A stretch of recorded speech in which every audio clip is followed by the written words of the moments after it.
प्रधानमंत्री नरेंद्र मोदी ने देशवासियों से स्वदेशी वस्तुओं की ही प्रयोग का संकल्प लेने का किया आह्वान। गुजरात में आयोजित कार्यक्रम में पाकिस्तान पर बोला हमला।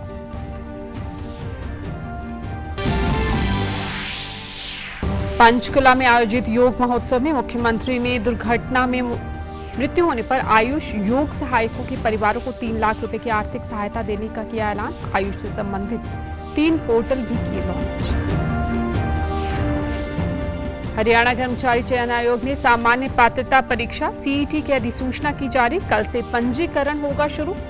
12 जून तक कर सकते हैं आवेदन।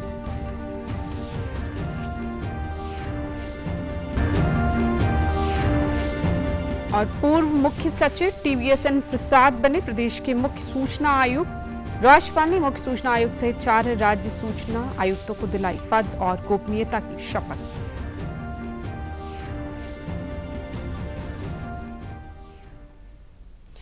नमस्कार, मैं हूं रचंद्र कौर। अब समाचार विस्तार से। प्रधानमंत्री नरेंद्र मोदी मंगलवार को शहरी विकास वर्ष 2005 के 20 साल पूरे होने पर गांधीनगर में आयोजित एक समारोह में शामिल हुए। इस दौरान उन्होंने 5,536 करोड़ रुपए की परियोजनाओं का लोकार्पण और शिलान्यास किया। इससे पहले प्रधानमंत्री का गांधीनगर में भव्य स्वागत हुआ। उनके अभिनंदन के लिए भारी जन समूह उमड़ा।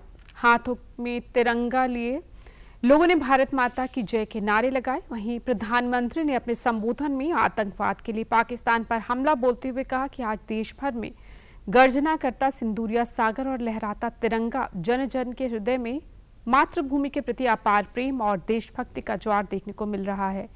युद्ध के मैदान में भारत से बार बार हारने वाले पाकिस्तान ने आतंक को हथियार बनाया। आतंकियों को पाकिस्तान में मिला राजकीय सम्मान उसे बेनकाब करने के लिए काफी है।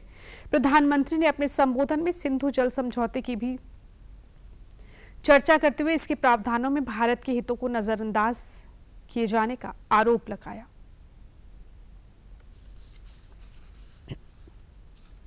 वो सिलसिला 75 साल से चला है। पहलगाम में भी उसी का विकृत रूप था। 75 साल तक हम झेलते रहे। जब आतंकवाद के 9 ठिकाने तय करके 22 मिनट में साथियों 22 मिनट में उनको ध्वस्त कर दिया। और इस बार तो सब कैमरा के सामने की सारी व्यवस्था रखी थी ताकि हमारे घर में कोई सबूत न मांगे। प्रधानमंत्री ने कहा कि भारत है कि आतंकवादी गतिविधि प्रॉक्सी वॉर नहीं है, ये आपकी सोची समझी युद्ध की रणनीति है। आप वॉर ही कर रहे हैं तो उसका जवाब भी वैसे ही मिलेगा। प्रधानमंत्री ने कहा कि भारत विकास और प्रगति में विश्वास रखता है ताकि वैश्विक विकास में ज्यादा से ज्यादा योगदान कर सके। उन्होंने बीते 11 साल में देश में हुई आर्थिक प्रगति का भी जिक्र करते हुए लोगों से विकसित भारत के लिए देश में बनी वस्तुओं के प्रयोग का संकल्प लेने का आह्वान किया। प्रधानमंत्री ने कहा कि देशवासियों को अपने ब्रांड यानी कि मेड इन इंडिया पर गर्व होना चाहिए। हमने कोरोना से लड़ाई लड़ी, हमने पड़ोसियों से भी मुसीबतें झेली, हमने प्राकृतिक आपदा भी झेली। इन सब के बावजूद भी इतने कम समय में हम 11 नंबर की इकोनॉमी से 4 नंबर की इकोनॉमी पहुंच गए। 2047 जब भारत की आजादी के 100 साल होंगे,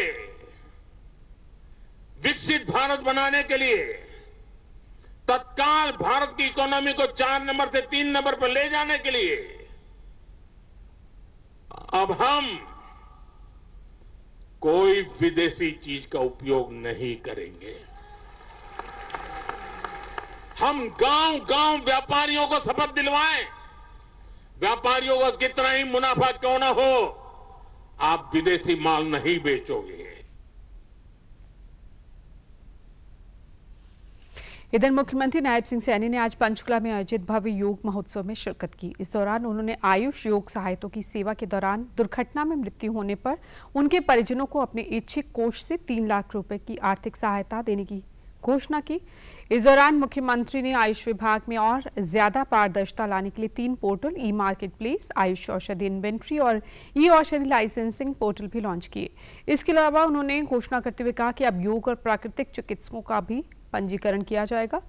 इसकी इसी साल से शुरुआत की जाएगी। मुख्यमंत्री ने कहा कि हरियाणा सरकार ने स्कूलों में पहली से 10वीं कक्षा तक योग को पाठ्यक्रम के रूप में शामिल किया है। अब एक कदम और आगे बढ़ाते हुए योग, खेल और अन्य विषयों को सम्मिलित करते हुए पाठ्यक्रम में शामिल कर औपचारिक रूप से इनकी परीक्षाएं भी आयोजित की जाएंगी। इससे बच्चों को बचपन से ही योग को समझने और जीवन का हिस्सा बनाने की प्रेरणा मिलेगी। इससे पहले मुख्यमंत्री ने विशेष रूप से सूर्य नमस्कार अभियान 2025 के 264 उत्कृष्ट प्रदर्शन करने वाले प्रतिभागियों को सम्मानित किया। इस मौके पर स्वास्थ्य और आयुष मंत्री कुमारी आरती सिंह राव भी मौजूद रही। मुख्यमंत्री ने विजेताओं को बधाई देते हुए कहा कि यह उपलब्धि इस बात का प्रमाण है कि हरियाणा की मिट्टी में प्रतिभा और परिश्रम की कोई कमी नहीं है। सूर्य नमस्कार अभियान 2025 में योग संस्थानों, आयुष योग सहायकों, शैक्षणिक संस्थाओं, जेल विभाग, पुलिस, सेना और अर्धसैनिक बलों की भागीदारी रही, जो हमारे लिए गौरव की बात है। आज का ये योग महोत्सव एक विशेष महत्व रखता है क्योंकि ये आगामी अंतर्राष्ट्रीय योग दिवस से ठीक 25 दिन पहले आयोजित किया जा रहा है। हम सब जानते हैं कि 21 जून को अंतर्राष्ट्रीय योग दिवस पूरी दुनिया मनाती है और उससे 25 दिन पहले इस योग को एक महोत्सव के रूप में मनाना और उत्सव के रूप में तो मनाना, हम यहाँ एकत्र आए हैं। हमारे जेल विभाग, पुलिस विभाग, सेना विभाग और अर्धसैनिक बलों की एक बड़ी भागीदारी इसमें रही है। मैं उनको भी बहुत बहुत बधाई देता हूं कि हरियाणा की माटी में प्रतिभा और परिश्रम की कोई कमी नहीं है। मुख्यमंत्री ने कहा कि हरियाणा सरकार योग को लगातार महत्व दे रही है। हमारा मकसद है कि हरियाणा न केवल औद्योगिक और कृषि विकास में अग्रणी हो बल्कि स्वास्थ्य के क्षेत्र में एक मॉडल राज्य बने। इस लक्ष्य को प्राप्त करने में योग हमारी सबसे बड़ी शक्ति है। सरकार योग को बढ़ावा देने के लिए राज्य के 6500 गांवों में व्यायाम शालाएं खोलने के लिए प्रतिबद्ध है। हरियाणा न केवल औद्योगिक और कृषि विकास में अग्रणी हो, हम ये चाहते हैं कि हमारा हरियाणा स्वास्थ्य के क्षेत्र में भी एक मॉडल राज्य बने। हमारी ये सोच है।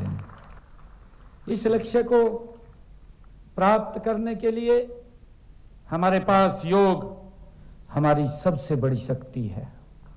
योग हमारी सबसे बड़ी ताकत है। हम योग को बढ़ावा देने के लिए राज्य के अंदर हमने 6500 गांव में व्यायामशालाएं खोली हैं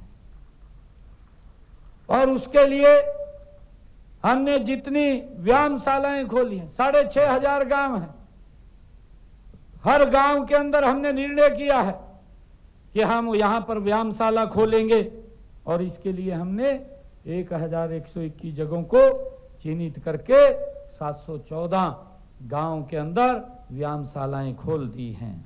उनका निर्माण भी पूरा कर लिया है। वहीं इस मौके पर हरियाणा योग आयोग के अध्यक्ष डॉक्टर जयदीप आर्य ने कहा कि हरियाणा प्राकृतिक चिकित्सा की भूमि और योग को प्राकृतिक चिकित्सा के साथ जोड़कर योग सहायकों और बच्चों को विदेशों में भेजा जा सकता है। यहाँ के प्राकृतिक चिकित्सक अपने आप में पूरी दुनिया में विख्यात हैं। परम श्रद्धेय स्वामी जी महाराज के नेतृत्व में हम योग और प्राकृतिक चिकित्सकों की ट्रेनिंग की प्लानिंग हम कर सकते हैं और उन बच्चों को पूरे विश्व में, देश विदेश में भेज सकते हैं। और माननीय मुख्यमंत्री श्री पूर्व मुख्यमंत्री श्री मनोहर लाल जी के समय हमारे कुछ बच्चे विदेश में गए भी थे। मैं प्रस्ताव रखता हूं कि माननीय मुख्यमंत्री जी हमारे योग शिक्षकों को भी विदेश भेजने की आप कुछ तैयारी करें, उनको थोड़ा सा प्रोत्साहन दें, वो आगे जाएं। माननीय मुख्यमंत्री महोदय, हमारे योग शिक्षा विभाग में आपने योग को पाठ्यक्रम के रूप में सम्मिलित किया है। 25,000 पीटीआई डीपीज को हमने ट्रेनिंग दी है, उनको योग शिक्षा के साथ जोड़ा है, उनको योग शिक्षक बनाया है। हरियाणा कर्मचारी चयन आयोग ने कॉमन एलिजिबिलिटी टेस्ट का नोटिफिकेशन जारी कर दिया है। कल यानी 28 मई की रात 11:59 से युवा वन टाइम रजिस्ट्रेशन के लिए अप्लाई कर सकेंगे। इसके लिए अंतिम तारीख 12 जून है। अभ्यर्थियों को आवेदन के लिए सिर्फ 16 दिन का समय मिलेगा और वे 14 जून की शाम 6 बजे तक अपनी फीस जमा करा सकते हैं। हालांकि सीईटी की परीक्षा की तारीख का भी ऐलान नहीं हुआ है। नोटिफिकेशन में ये जरूर साफ हो गया कि सीईटी का एग्जाम 100 नंबर का होगा और इसके लिए अभ्यर्थियों को 1 घंटा 45 मिनट का वक्त मिलेगा। प्रदेश सरकार में ग्रुप सी और डी में भर्ती सीईटी के माध्यम से होती है। मुख्यमंत्री नायब सिंह सैनी ने एक्स पर सीईटी के नोटिफिकेशन की जानकारी साझा करते हुए कहा कि मुझे आपके साथ ये साझा करते हुए खुशी हो रही है कि प्रदेश में सीईटी परीक्षा शीघ्र ही आयोजित की जा रही है, जिसके लिए आप सभी 28 मई से ऑनलाइन आवेदन कर सकते हैं। यह परीक्षा प्रदेश के लाखों युवाओं के लिए रोजगार का सुनहरा अवसर लेकर आ रही है। हमारी सरकार बिना खर्चे बिना पर्ची की नीति और मिशन मेरिट के सिद्धांत पर पूरी निष्ठा से काम कर रही है। हम हरियाणा के युवाओं को योग्यता के आधार पर नौकरियां देने के अपने संकल्प पर कायम है। प्रदेश की भाजपा सरकार हर परिस्थिति में युवाओं के साथ खड़ी है। आप सभी को आगामी परीक्षा के लिए ढेरों शुभकामनाएं और उज्जवल भविष्य की मंगल कामनाएं।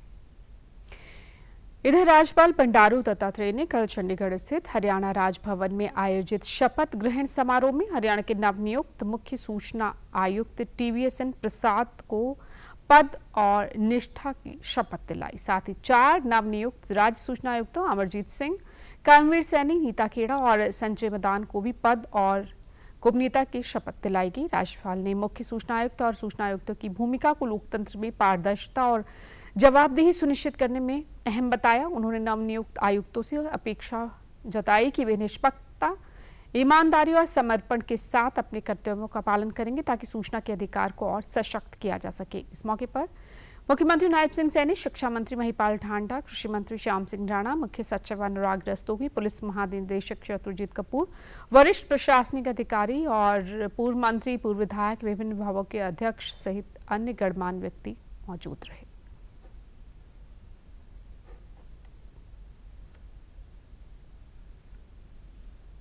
द्वारा स्थापित भारत के संविधान के प्रति सच्ची श्रद्धा और निष्ठा रखूंगा। मैं भारत की प्रभुता और अखंडता अक्षुण्ण रखूंगा तथा मैं सम्यक प्रकार से और श्रद्धापूर्वक तथा अपनी पूरी योग्यता, ज्ञान और विवेक से अपने पद के कर्तव्यों का भय या पक्षपात, अनुराग या द्वेष के बिना पालन करूंगा तथा मैं संविधान और विधियों की मर्यादा बनाए रखूंगा। भाखड़ा जल को लेकर हरियाणा और पंजाब के बीच चल रहे विवाद पर कल तीसरे दिन भी पंजाब और हरियाणा हाईकोर्ट में सुनवाई हुई। इस मुद्दे पर बहस पूरी हो चुकी है। अब कोर्ट ने फैसला सुरक्षित रख लिया है। उम्मीद है कि कोर्ट जल्दी इस दिशा में अपना फैसला सुनाएगा। सुनवाई के दौरान हरियाणा सरकार ने दलील दी कि केंद्र और हरियाणा ने बहस के दौरान कोर्ट में कहा कि पंजाब द्वारा याचिका में उठाए गए मुद्दे आज तक उनकी ओर से कभी नहीं उठाए गए। हालांकि हरियाणा को नए कोटे के तहत निर्धारित पानी जारी कर दिया गया है। दूसरी ओर बांध पर CISF की तैनाती का पंजाब सरकार विरोध जता चुकी है। केंद्र सरकार की ओर से additional solicitor general advocate Satyapal Jain ने कहा कि पंजाब सरकार ने ये याचिका सिर्फ टाइम पास के लिए लगाई है। जो तथ्य वो हमने आज कोर्ट के समक्ष रख दिए हैं, वो जो निर्णय हाई कोर्ट ने दिए उसके खिलाफ अगर पंजाब सरकार को कोई एतराज है तो वो सुप्रीम कोर्ट जा सकती है। पंजाब सरकार ने कोर्ट के निर्णयों की पालना की है।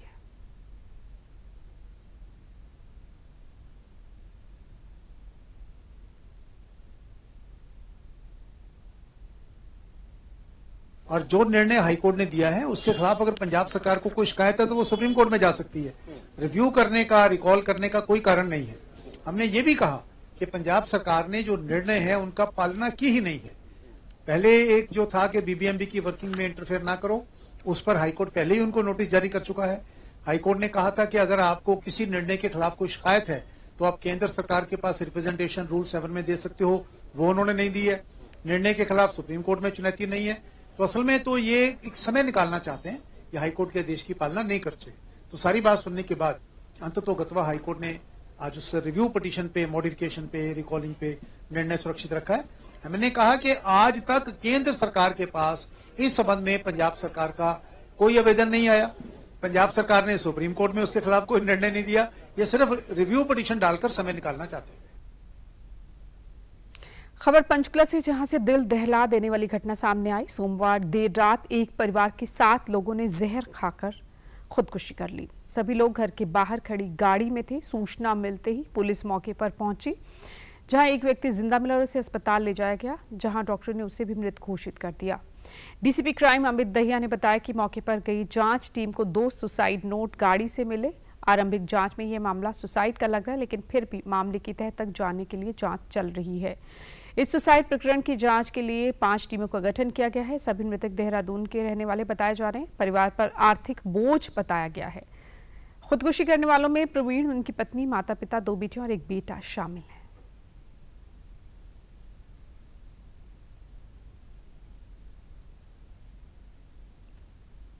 इसमें एक गाड़ी हुंडे की, उसके अंदर 7 डेड बॉडीज हम लोगों को मिली है, जिसमें एक शुरू में थोड़ा जीवित था लेकिन कॉन्शियस नहीं था वो, तो उसको हॉस्पिटल ले जाया गया, लेकिन वहां पर भी उसकी डेथ हो गई है। जो हम लोगों ने उनकी फॉरेंसिक साइंस टीम से इन्वेस्टिगेशन करवाई है, उससे हम लोगों को वहां पर 2 सुसाइड नोट मिले हैं। हम लोगों को एक डैशबोर्ड में मिला है और एक उनके बैग्स में मिला है। जब बैग्स के अंदर जो रजिस्टर्स थे, कॉपीज थी, उनको चेक वेरीफाई किया गया तो वहां मिला है। अभी प्राइमरी जो इन्वेस्टिगेशंस अभी तक हुई हैं, ये एक सुसाइड का केस लग रहा है हमें। बाकी इंक्वायरीज और ज्यादा चल रही हैं। इसमें इन्वेस्टिगेशन बहुत हाई लेवल की करने की बातचीत है। इसके अंदर 5 हम लोगों ने टीम्स बना दी हैं। पीछे से जो मृतक है वो या उनकी फैमिली जो है वो देहरादून के बताए गए हैं अभी तक हमें। तो एक टीम हमारी देहरादून ऑलरेडी है और उनकी फैमिली, उनके पेरेंट्स को हम लोगों ने इत्तला कर दी है और बोर्ड के थ्रू हम लोग सीएमओ से रिक्वेस्ट करके बोर्ड के थ्रू हम लोग इनका पोस्टमार्टम करवा रहे हैं। इसके अलावा वहीं चश्मदीदों ने बताया जब अपने घर के बाहर घूम रहे थे तो उन्हें एक गाड़ी दिखाई दी जिसके शीशे पर कपड़े लगे हुए थे। जब हमने गाड़ी खुलवाई तो एक व्यक्ति जिंदा था जबकि बाकी बेसुध थे। इसके बाद पुलिस को घटना की सूचना दी गई।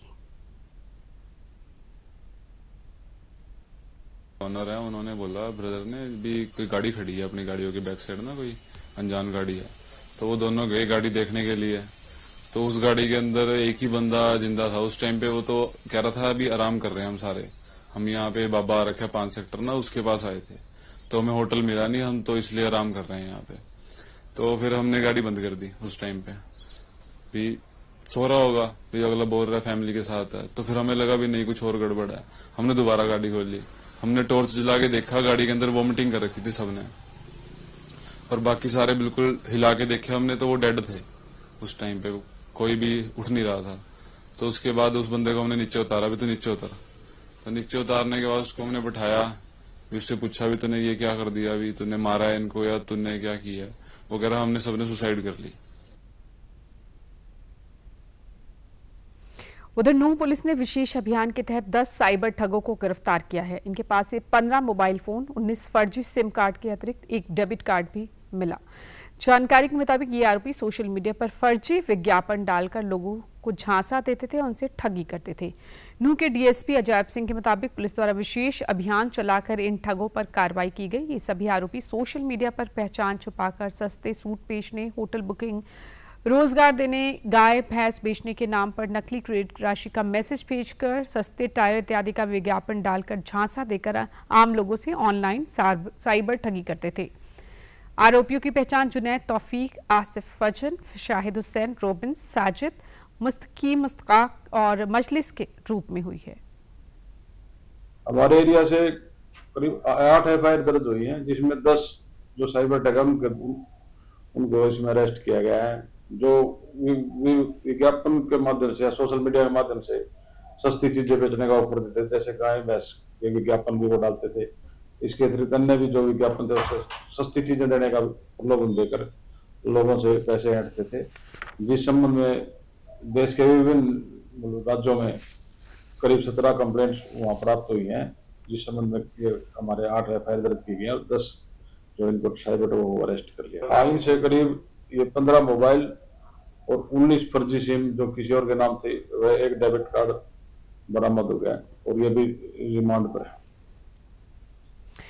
शुरुआती जांच में इन सभी के खिलाफ केरल, तमिलनाडु, महाराष्ट्र, उत्तर प्रदेश, ओडिशा, पश्चिम बंगाल और छत्तीसगढ़ में 17 शिकायतें मिली।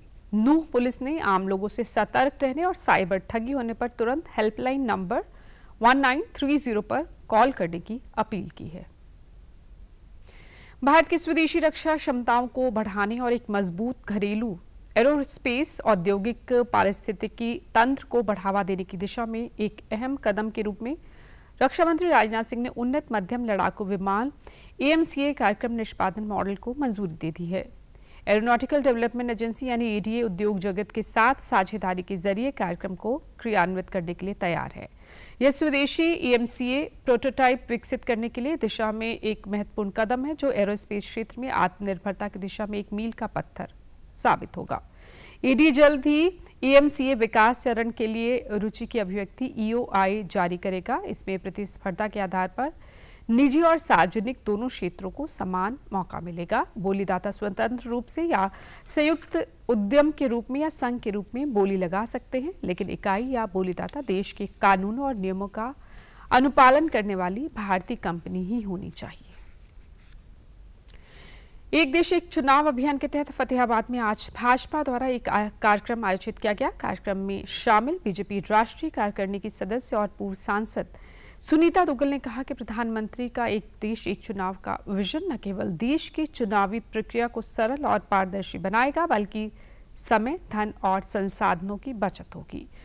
विकास कार्यों में निरंतरता और गति आएगी। उन्होंने कहा कि इस कदम से भारत सशक्त और एकजुट राष्ट्र की नई ऊंचाइयों पर आगे बढ़ेगा।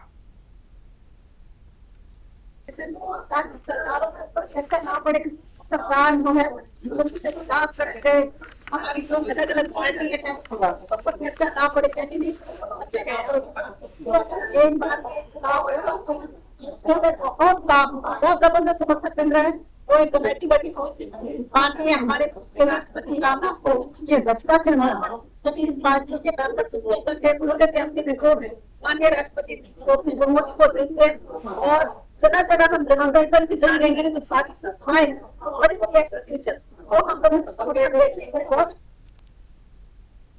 वहीं भाजपा जिला अध्यक्ष प्रवीण जोड़ा ने एक देश एक चुनाव अभियान को देश के हर कोने में सुशासन और एकता का प्रतीक बताया। उन्होंने कहा कि इस प्रयास से बार बार होने वाले चुनाव से उत्पन्न होने वाली बाधाओं को खत्म कर विकास के पथ को मजबूती मिलेगी। वहीं स्थानीय लोगों ने कहा कि वे इस पहल को जन जन तक पहुंचाने का संकल्प लेते, क्योंकि यह अभियान न केवल चुनावी प्रक्रिया को सुव्यवस्थित करेगा, बल्कि स्थानीय स्तर पर विकास कार्यों को गति देगा। भारत में कोविड-19 के कुल सक्रिय मामलों की संख्या अब 1010 दर्ज की गई है, जिनमें हाल ही में 752 नए मामले सामने आए हैं। केरल में सबसे ज्यादा 430 सक्रिय मामले हैं। इसके बाद महाराष्ट्र में 209, दिल्ली में 104 मामले पाए गए और कर्नाटक में 47 सक्रिय मामले दर्ज किए गए हैं। कुछ राज्य जैसे अंडमान और निकोबार, अरुणाचल प्रदेश, असम, बिहार, हिमाचल प्रदेश और जम्मू कश्मीर में फिलहाल कोई सक्रिय मामला दर्ज नहीं किया गया है। महाराष्ट्र में 4, केरल में 2 और कर्नाटक में 1 की मौत की सूचना मिली है। कोविड के मामलों को देखते हुए केंद्रीय स्वास्थ्य मंत्रालय सतर्क है और अपनी कई एजेंसियों के माध्यम से स्थिति पर लगातार नजर रखे हुए ICMR के महानिदेशक डॉक्टर राजीव बहल ने कहा है कि भारत में कोविड-19 संक्रमण बढ़ रहा है, लेकिन चिंता की कोई बात नहीं, क्योंकि कोविड का यह वेरिएंट घातक नहीं है। सरकार एक्टिव रूप से इसकी निगरानी कर रही है। में और अब कुछ केसेस बाकी कंट्री के पार्ट में आए हैं, लेकिन अगर मैं आपसे ये कहूँ, इस समय कोई वरी करने की इतनी कोई ज़रूरत नहीं है। ये अभी तक इस तरह से ये अंडर मॉनिटरिंग है, इसमें इस वक्त कोई बहुत बड़े कंसर्न की ज़रूरत नहीं है, लेकिन हम उसको मॉनिटर कर रहे हैं और साथ साथ जो जो चीज़ें चाहिए उसके लिए तैयारी कर रहे हैं। ये वेरिएंट्स जो हैं वो ज़्यादा सीवियर नहीं है।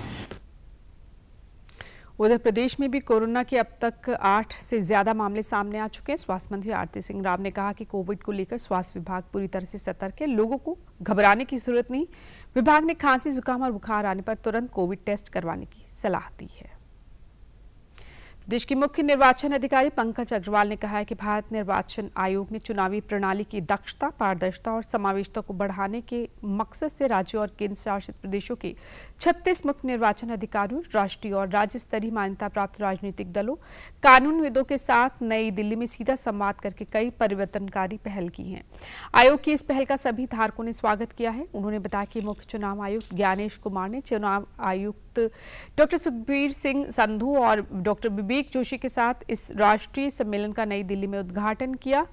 इसमें सर्वोच्च न्यायालय और देश के 28 उच्च न्यायालयों के वरिष्ठ अधिवक्ताओं ने भी हिस्सा लिया।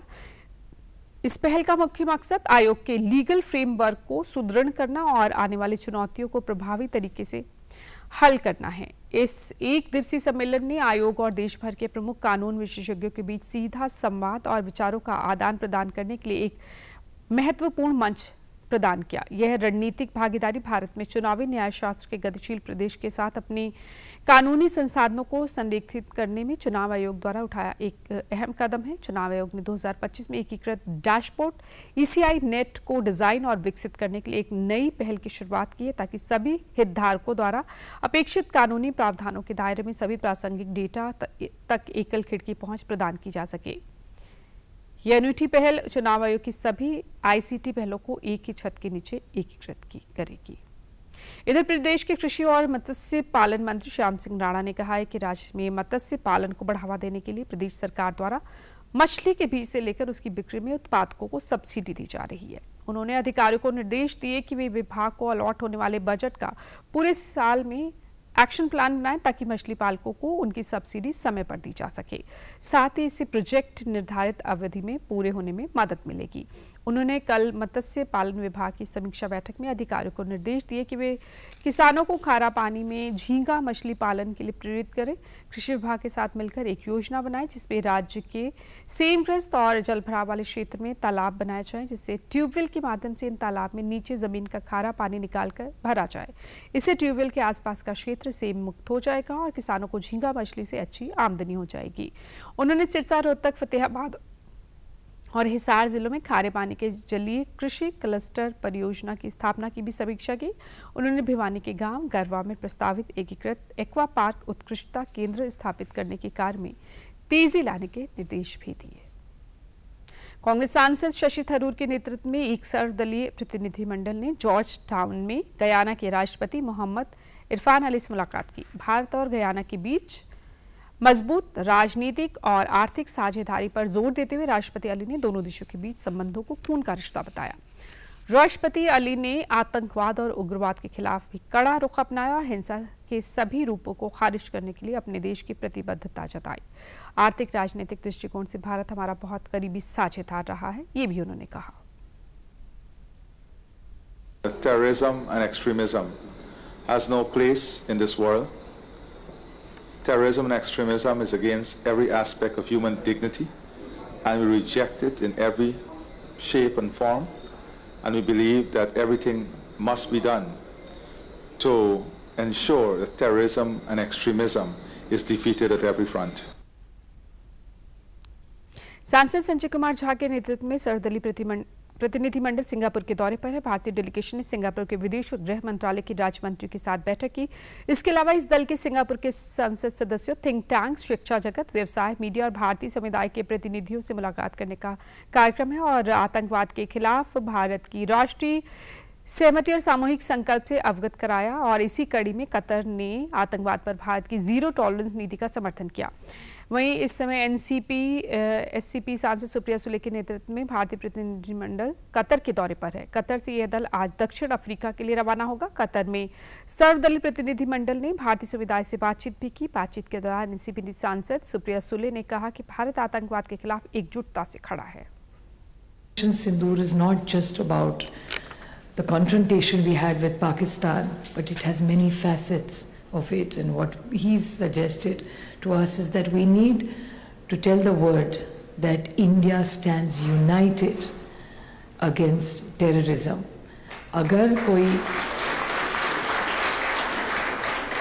अगर भारत पे कोई हमला करेगा तो हर भारतीय एक साथ उसके खिलाफ, आतंकवाद के खिलाफ पूरी ताकत से लड़ेगा। वहीं प्रतिनिधिमंडल के सदस्य भाजपा सांसद अनुराग ठाकुर ने कहा कि भारत आतंकवाद को सहन नहीं करेगा और इसका मुंह तोड़ जवाब दिया जाएगा। हम एक मंच पर एकजुट होकर भारतीय प्रतिनिधि मंडल के रूप में आए हैं ताकि दुनिया को बता दे कि भारत आतंकवाद को सहन नहीं करेगा, उसको मुंह तोड़ करारा जवाब देने का काम करता रहेगा। पहलगाम की घटना के बाद भी द रेजिस्टेंस फ्रंट, जो लश्कर तौयबा का फ्रंट है, पाकिस्तान में जिन्होंने ट्रेनिंग ली, वहां से हथियार लिए, वहां से हैंडलिंग हुई और भारत में आकर लोगों को मारा, उन्हें माना कि इस हमले के पीछे वो हैं। इस बुलेटिन में फिलहाल इतना ही, इजाजत दीजिए, नमस्कार।